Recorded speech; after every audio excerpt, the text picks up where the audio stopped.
It's Wednesday, August 28, 2024. I'm Albert Mohler, and this is The Briefing, a daily analysis of news and events from a Christian worldview. A letter is one of the most formal means of human communication. So when someone sends a letter that makes news, we need to take a look at why this letter made news. Well, in terms of a letter that landed Monday, I think we can understand pretty quickly why it made big news. The letter was addressed to Jim Jordan, the chairman of the House Committee on the Judiciary in Washington. The letter was by Mark Zuckerberg, the founder of Facebook, and now, of course, the CEO of the conglomerate known as Meta. Why did this letter make news? It is because in this letter, the founder of Facebook, the CEO of Meta, made the charge that the Biden administration had sought, he asserts here wrongly, to interfere in the business of Meta, to effectively violate the First Amendment in some sense. Most importantly, as he charges directly to influence Meta when it came to postings related to COVID-19 during the pandemic. But as we shall see, Mark Zuckerberg made even more incendiary charges against the Biden administration. Now, there are stories, and there are stories within stories. No doubt one day we'll know more about what brought about this letter, but you know the political context is that the House Committee on the Judiciary, among other legislative bodies, is looking into the conduct of the big social media platforms during COVID and asking big questions, not only about the COVID-19 pandemic and interference by the Biden administration on that issue and in that context, but also about other issues, even right down to today's headlines related to, for example, the war in Gaza undertaken as Israel is fighting Hamas, and other issues that just continue to reverberate, one of them about President Biden's son, Hunter Biden. There's a lot going on here, and one of the things this just affirms is the fact that First Amendment rights are really under attack in the United States. Now, we have to be careful how we frame this, because this isn't to say the First Amendment is dead. It's not to say that free speech has simply disappeared. It is to say that what we note over the course of the last several years is an increasing ambition by government, and in particular in the last several years, the Biden administration, to restrict conservative speech or speech it doesn't like on social media platforms. Now, this letter by Mark Zuckerberg makes the truth of that assertion absolutely clear. He is openly accusing the Biden administration of seeking to limit speech on his own social media platforms and using the pressure that can come from the American presidency, pressure from the White House, to try to, at least as Mark Zuckerberg says here, violate what it would otherwise do and, well, there's no other way to put it, basically constrict or restrict conservative postings or postings with messages the administration didn't like, first of all, on COVID-19. That's the central assertion here. Here's what he says in the letter, third paragraph. Quote, in 2021, senior officials from the Biden administration, including the White House, repeatedly pressured our teams for months to censor certain COVID-19 content, including humor and satire, and expressed a lot of frustration with our teams when we didn't agree. Zuckerberg then takes responsibility. He says, quote, ultimately is our decision whether or not to take content down, and we own our decisions, including COVID-19 related changes we made to our enforcement in the wake of the pressure. He then says this, quote, I believe the government pressure was wrong, and I regret that we were not more outspoken against it. Now, Zuckerberg goes on to say that Meta is adopting policies to push back harder if an administration were to seek a similar kind of pressure against those social media platforms in the future. But right now, we're looking at a couple of things that are just huge. And in worldview analysis, they're just really very big. And one of the biggest here is the fact that when you take, say, a media platform, and that's perhaps kind of new human language. Let's just say that's in the age of the internet.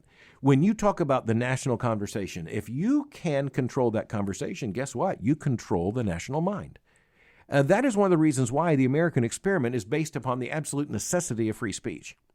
That's why going all the way back to the American Revolution, free speech was at the very center of the understanding of what is necessary in order to have a free people. Now, of course, free speech comes with risks, and that was even apparent during the time of the American Revolution.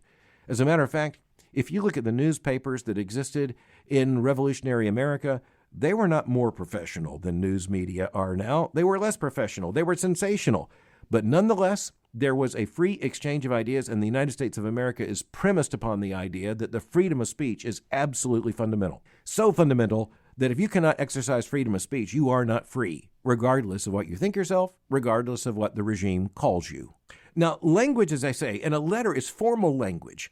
And if you're Mark Zuckerberg sending a letter to the chairman of a committee in the United States House of Representatives, let me just give you a little background. You know this already. Lots of lawyers have looked at this. Lots of lawyers. Lots of PR people have looked at this.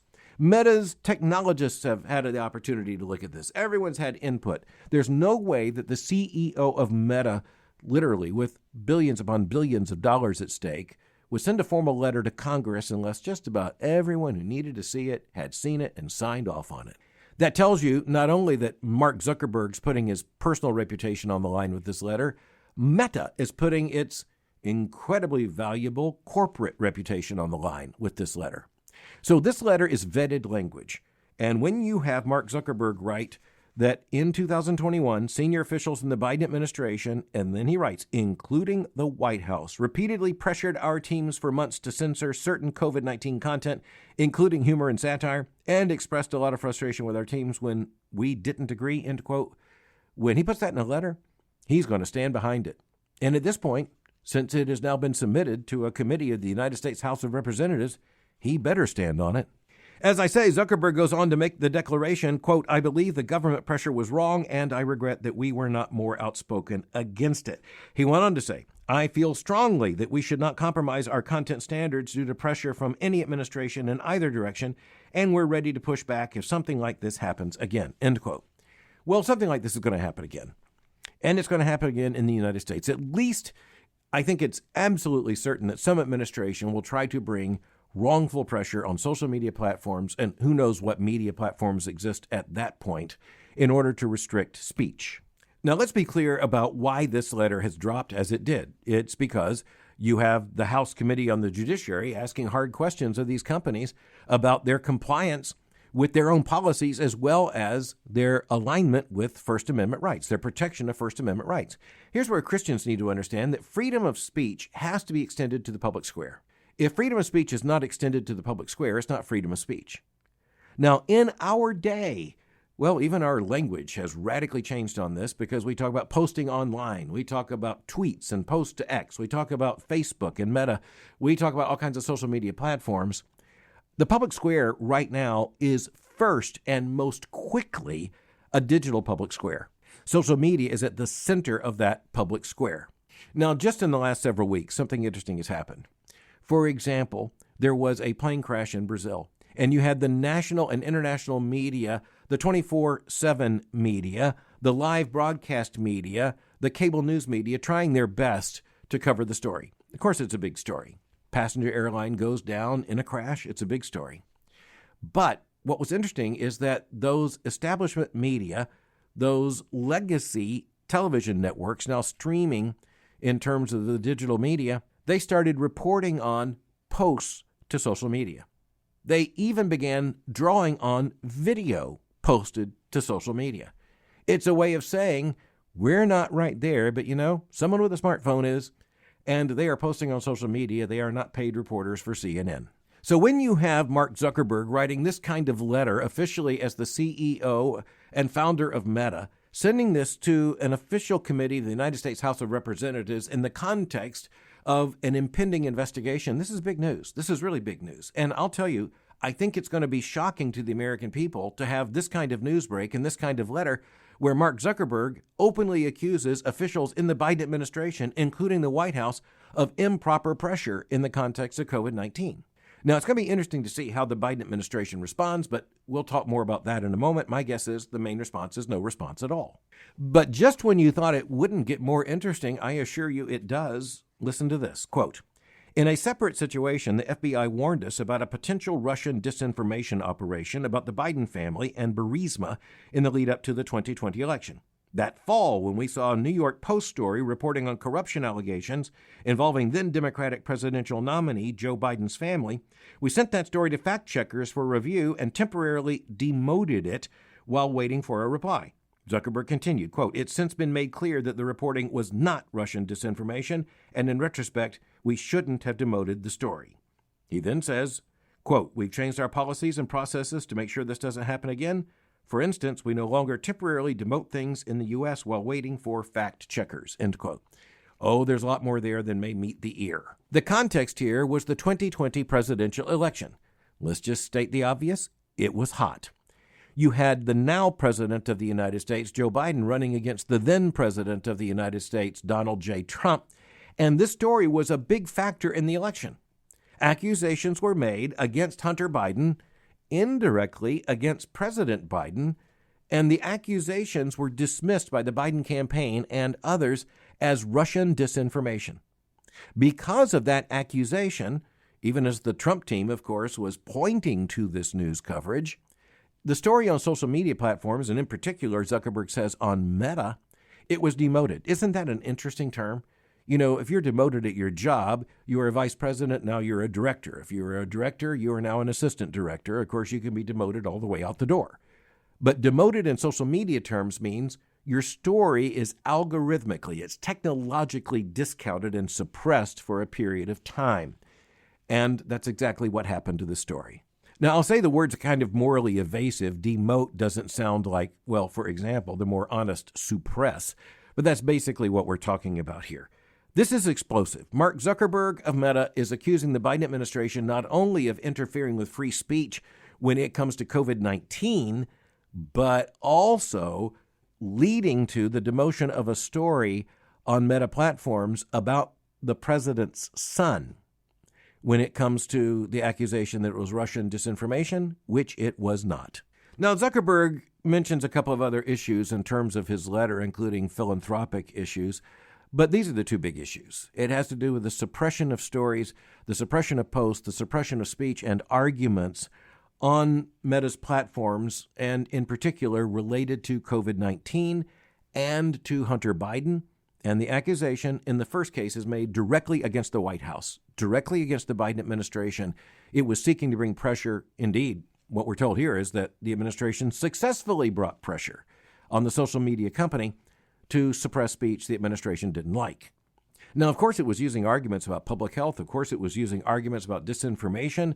But here's the point. If you have an American government able to make charges of disinformation about speech it doesn't like, free speech disappears. This is as current to the United States as the debate between the government of King George III in Great Britain and the colonists in the United States. Free speech is absolutely essential. If someone can say, you can't say that on my social media platform, then free speech disappears. Now, I know there's some people who are saying, some things are inappropriate. Well, we're talking here about speech that is in particular political speech. So we're not talking about something that is suppressed because it's a child pornography. That would be righteous, because free speech does not extend to that kind of speech or that kind of production or that kind of messaging. But when it comes to political speech, and that's where the free speech arguments really began in terms of the political context, and we understand it's directly relatable to other fundamental rights, including the freedom to worship, that is the freedom of religion, religious freedom, religious liberty. But we understand that in this context, this is a direct accusation against the Biden administration for interfering, and it is an admission by Meta that they were themselves complicit in suppressing that information, demoting those postings on social media, and now they're saying, we're sorry, we won't do it again. We have changed our policies. I think perhaps even more explosive in the great scheme of things is going to be the response concerning what was supposedly Russian disinformation that turned out to be not Russian disinformation, but quite credible information, as published in the New York Post. James Freeman of the Wall Street Journal points rightly to the issue and to the fact that the current Vice President of the United States, Kamala Harris, who is now the Democratic candidate for the White House in the fall, she hasn't submitted herself to any formal interview, and thus no journalist has been able to ask her some questions. And thus Freeman writes, quote, if the vice president deigns to sit down for an extended discussion with a member of the news media, the lucky reporter should demand to know why the Biden-Harris administration still won't repudiate its abuse of First Amendment rights. He went on to say the government's refusal to admit fault for pressuring social media companies to silence dissenting voices virtually guarantees that such abuses will happen again if she's elected president. End quote. Yes, emphatically, that's the point. But do not stay up late thinking you're going to get her answer to that question in any satisfactory sense, probably because she won't sit for the interview. But I will tell you that increasingly the political left in the United States sees as its cause suppressing arguments, suppressing speech it doesn't like. And guess what? It doesn't like a lot of speech. But all right, let's look at this and understand we're going to have to continue to follow this story And it is at this point that I think many Christians would say, well, this sounds like kind of old news. This isn't front page news these days in terms of what took place during the pandemic or even during the 2020 presidential election. I want to tell you that's a wrong evaluation. This is huge news. Honestly, that also raises another point. Why have major news media not covered this story? Now, some have, to their credit. The Wall Street Journal's covered it. You have other major media who've covered it. But where are some of the biggest names in the news media here hours after this letter was submitted? That's a huge question. I'm going to be tracking that over the next several days. Maybe there's been a technological glitch. I don't actually mean that. But in any sense, maybe there's some explanation for it. But it's amazing that some of the biggest names in the news media seem to be uninterested at this point in a story concerning a letter to the chairman of the House Judiciary Committee written by the founder of Facebook, the CEO of Meta, making an accusation of this magnitude. The absence of those stories is itself very, very telling. But next, I want to point to something else that is just a fact of history, and it's easy to miss. Once you see it, you're not going to unsee it. Why the story, for instance, on Hunter Biden? Why the aspect of that particular issue with Meta? Why does it show up here now? Well, you can say, for one thing, the House Judiciary Committee is pressing for answers to these questions. Well, fair enough. That's exactly what's happening. But we're talking about unusual candor from Mark Zuckerberg about how they were played on this issue on behalf of the Biden campaign. Why are they saying this now? Well, it's just a fact of life. Here's what we know now that we didn't know, say, 6 weeks ago. We know that on January the 21st, 2025, Joe Biden is not going to be president of the United States. You know what that means? That means that right now, all of a sudden, the media, big titans, cultural influences, I'll just put a name to it, Mark Zuckerberg, not too concerned about reprisals from the Biden administration. Not too concerned about relations with the Biden administration, which is not going to be in office the day after Inauguration Day in January. The fact is, they are now free to say what they want to say about the Biden administration, about the Biden administration's interference in social media, its violation or suppression of free speech, and this is just a sign of things to come. When an administration is known to be going out, it is fascinating how the truth comes out. Go figure. Okay, but next, there's another huge story out there, and this one also has to do with the Biden administration, but I'm going to say up front, it's bigger than the Biden administration. It's really more about much of the cultural conversation and the political movement related to climate change. And I'm not questioning whether climate change is taking place. I don't think any sane person is saying, no, nothing's happening. I am saying that when you look at a question of this complexity, number one, it is very, very difficult to know exactly what's going on. And when you're talking about the environment of the globe, it is extremely difficult. And indeed, you might even say dubious that anyone can explain exactly if you do A, that leads to B, which produces C, which might lead to D. The fact is, there are theories, but there is no established way of tracking all this. Now, why are we talking about this today? Well, it is because of a major research report that has just landed in recent days telling us, well, here's the headline in the Wall Street Journal, most climate policies are ineffective at cutting emissions, study says. An editorial in the Wall Street Journal, follow the science, Biden climate policy is a fraud. That's an editorial statement, to be sure. You also have the New York Times, on the other hand, with the headline, as climate policies strain to cut emissions, mix of carrots and sticks may work best. Well, that's a little sly, because the actual report comes out saying that, well, let's quote the article by Eric Nilner at the Wall Street Journal, quote, an evaluation of more than 1,500 climate policies in 41 countries found that only 63 actually work to reduce greenhouse gas emissions, end quote. So there were 1,500 climate policies that were studied in 41 different countries, and only 63 of 1,500 had what you can argue is a measurable reduction in greenhouse gas emissions tied to, it is argued, climate change, rising temperatures, and all the rest. Now, I want to be clear about what I'm not saying. I'm not saying that climate change isn't happening. I'm not saying that greenhouse gases have nothing to do with it. I'm not saying that human beings have no responsibility when it comes to questions related to climate change.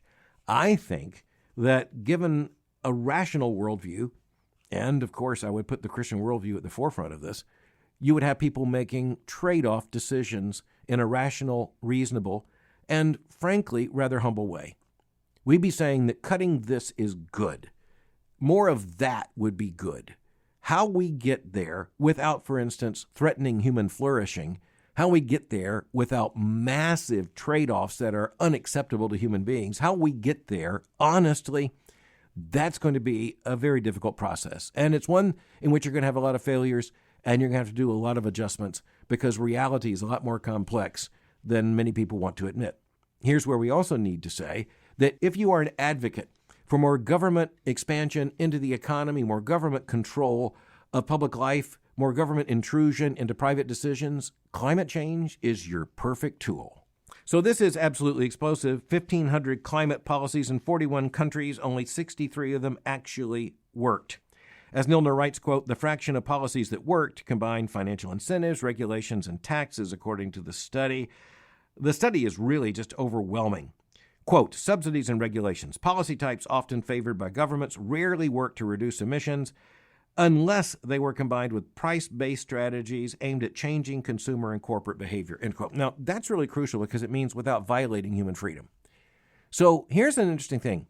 Human beings, rational human beings who care about human flourishing, who have jobs, who need to get to jobs, who need to get the kids to soccer practice, who want to air condition their homes, and reasonably so, want to have the modern conveniences that come only by energy. And by the way, these are not just quality of life. Sometimes these are condition of life technologies. They're willing to make trade-offs. They might be willing to pay more, for example, for an efficient hybrid vehicle rather than for a gas-only vehicle, traditional gas engine. But they're going to trade that off with other goals for their own family. They're going to trade that off with other goals, for that matter, for the environment, other goals that have to do with economic realities. And so what we have are many politicians on the left who are pushing this because, frankly, it's the way to expand government power. It's also the way to favor certain industries over others. Here I'll just say the classic line is the one we always need to remember, and this is non-ideological. This is just deeply rooted in the Christian worldview. This is deeply rooted in a Christian understanding of sin. Here's the line: follow the money. In his opinion piece about this at the Wall Street Journal, Holman W. Jenkins Jr. also points to the fact that recent headlines were made by Ford, that is the Ford Motor Company, indicating that it is taking a $1.9 billion tax write-off. It is eliminating a plan for a completely electric SUV project because there is no indication whatsoever that the public has the slightest interest in it.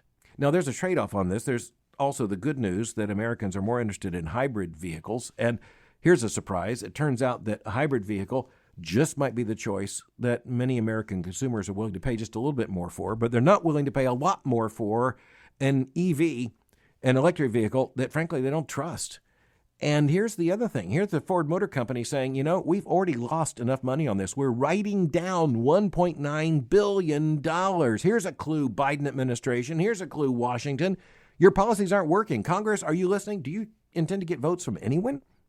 Because you are looking at an absolute crash in the transportation system. You are looking at denying Americans, and for that matter, it's not just Americans, others around the world, what they require just for a basic standard of life, and it's not working. Okay, here's an indication of why it's not working. And again, I'm mentioning Holman Jenkins' piece here. He points out that Ford is losing $130,000 per electric vehicle measured in the first quarter of 2024. So get this. According to this, every time Ford sells an electric vehicle, an EV, it is losing $130,000. Now you're saying that's ridiculous. What's the sticker price? That's not the point. It's research and development behind this. It is the fact that Ford had to put billions of dollars into creating that car in the first place, designing it, engineering it, marketing it, building a factory for it, teaching employees how to build it, testing it, approving it, all the rest. You're talking about $130,000 lost with every vehicle sold. Let me just state the obvious.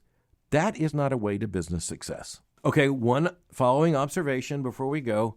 This also points to the reality that this news is coming out at a very convenient time politically, because the Biden administration is now, as we know, on the way out.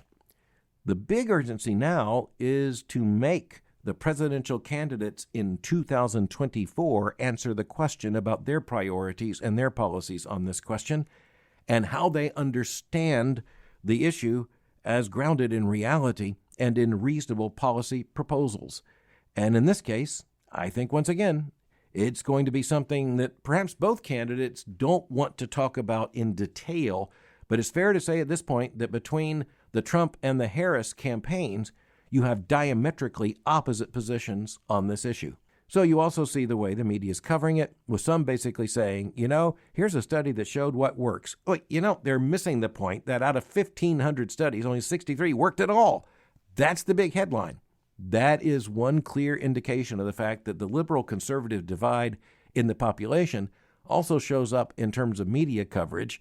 Buyer beware. Well, all right, we'll be following these issues, but there are huge worldview questions invoked in all of this.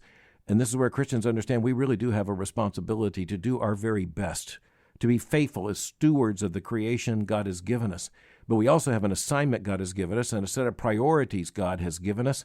And so much in the modern climate change movement, particularly in the ideological left, is in opposition to those principles and, quite frankly, misses the point. Instead, trying to turn this into a program for government intrusion throughout the entire society. And, of course, the story isn't over, so we'll be tracking it as it develops. Thanks for listening to The Briefing. For more information, go to my website at albertmohler.com. You can follow me on Twitter or X by going to twitter.com/Albert Mohler. For information on the Southern Baptist Theological Seminary, go to sbts.edu. For information on Boyce College, just go to boycecollege.com. I'll meet you again tomorrow for The Briefing.